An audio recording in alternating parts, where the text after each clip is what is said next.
Ito na po yung ating buttered garlic seafood. Super bango at super yummy, guys. Ayan. Ayan, guys, magluluto tayo ng buttered garlic seafood. Ayan. Ito po yung ating iluluto. Ayan. Ayan, guys, prito lang natin saglit yung hipon bago natin ilagay yung iba pang seafood. Ayan. Saglit lang po.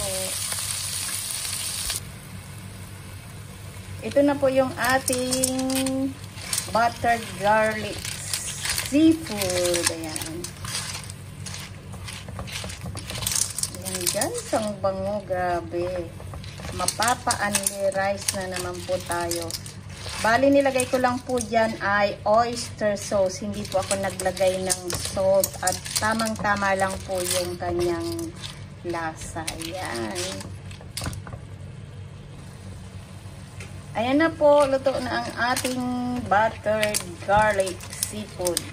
Huwag nyo pong lalagyan ng tubig ang inyong buttered garlic seafood dahil sadyang nagtutubig po yan at saka para po masarap talaga ang inyong niluluto. Huwag niyo pong lagyan ng tubig. Ayan.